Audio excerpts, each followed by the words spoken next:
High, আমি দিগন্ত আর তোমরা শুনছো বং বিজনেস। চলে এসেছি তোমাদের জন্য নতুন একটি অডিও পডকাস্ট নিয়ে। তো চলো শুরু করা যাক। তোমার ফিউচার বেটার হবে কি না সেটা ডিপেন্ড করছে অ্যাট প্রেজেন্ট তুমি কী কী কাজ করছো। যদি সেই কাজগুলো গোল ওরিয়েন্টেড না হয় সেক্ষেত্রে ফিউচার ভালো হওয়ার সম্ভাবনা কম।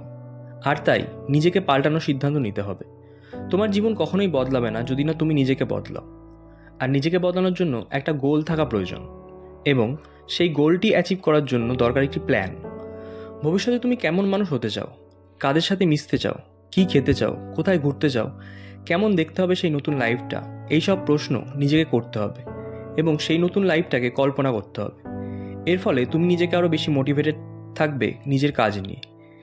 এছাড়া তোমাকে আরও একটি ডিসিশন নিতে হবে, সেটি হলো ভবিষ্যতের জন্য তুমি কী কী ছাড়তে পারবে, কী কী স্যাক্রিফাইস এখন করতে পারবে। সেটা হতে পারে অতিরিক্ত টিভি দেখা, কিংবা সবসময় ফোনে কারোর সাথে কথা বলা, অথবা রোজ রাতে পার্টি করা, ড্রিঙ্ক করা, স্মোক করা। এসব কাজ যেগুলো তোমার সময় কেড়ে নেয় কিংবা স্বাস্থ্যের ক্ষতি করে, এগুলোর মধ্যে বেশিরভাগ জিনিসকে তোমার পিছনে ফেলে সামনের দিকে এগিয়ে যেতে হবে। এরপর এই পুরনো অভ্যাসগুলো ছেড়ে দিয়ে নতুন যে টাইমটা তুমি পাবে সেটা তোমায় কাজে লাগাতে হবে ভালো কাজের জন্য। নিজের প্রতি ইনভেস্ট করতে হবে। তোমার হিসাব রাখতে হবে যে কোন কোন খরচটা অপ্রয়োজনীয়, সেই টাকাটা সঞ্চয় করে ভালো কাজে লাগাতে হবে। সেটা হতে পারে নতুন কোনো স্কিল শেখা, কোনো নতুন ভাষা বলতে শেখা, অথবা জিমে গিয়ে নিজেকে ফিট রাখা। এছাড়াও হতে পারে কোনো মোটিভেশনাল বই কিনে পড়তে পারো।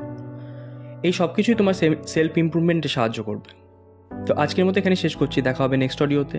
চ্যানেলটি অবশ্যই সাবস্ক্রাইব করে রেখো এরকম অডিও আরও পেতে।